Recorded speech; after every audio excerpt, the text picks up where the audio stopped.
আজি বানাই ফেলিম যে ইসে মাছের বড়া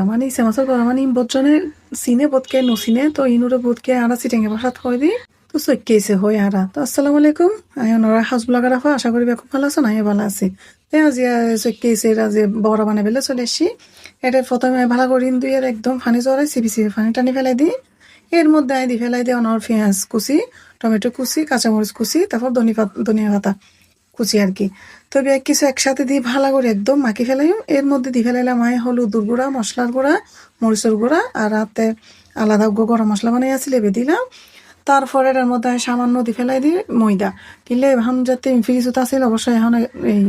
যেতে কিনি এতে কিন্তু তো এই সাথে সাথে কিন্তু জোড়ালই পরে যদি ফ্রিজত রাখিয়ে যদি বেগিয়া করি আর জোড়ালই তো না চাই তালাই দিয়ে ফেলাই দিয়ে নাই ময়দা তো ময়দা দিয়ে ফেলাই শুধু বেশি নয়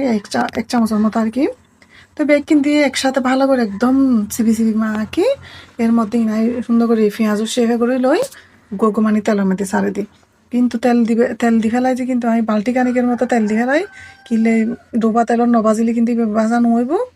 এখন একদম অল্প আছে করি ছোট করি এরে অন করবো আস্তে আস্তে বা বেশি যদি জুড়ে চুলো করতাম যায় তাড়াহুড়া করতাম যায় মানে ফুরি যাইব আর কি ফুরিয়ে যাইব ভিতরে কিন্তু ওই কালার নষ্ট হয়ে যাইব তো ওনারাতে আর রেসিপি খেয়াল লাগি জানাবেন কিন্তু যে কোনো মানুষের কিন্তু প্রিয় গহানা আশা করি চট্টগ্রামের মানুষ বেশি পছন্দ করে আর জানা মতো আর কি আর তো কিন্তু বেশি ভালো লাগে তো আর গরমে দিবি এক্ষুনি পছন্দ করে ইবে আর কি যদি একদম মুচমুচে হয় তো আরো একদম হতাই নাই ইবে কিন্তু যে কোনো কিছুর সাথে খাওয়া যায় অনর ভাতের সাথে খাওয়া নিবে আবার কিন্তু সস টস দিয়ে যদি এনে যদি অনরা আলাদা করে হন পেঁয়াজের মতো ইবেও কিন্তু আলাদা গোসাদ আর কি তাই দিবার গড়ি কিন্তু বেশ গড়ি যেতে বানাই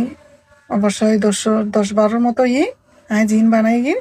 তখন দিবার গড়ি বাজান হয়েছি তো অনরা তার ভাজা বা রান্না বা ভিডিও খেয়াল লাগি জানাবেন ধন্যবাদ।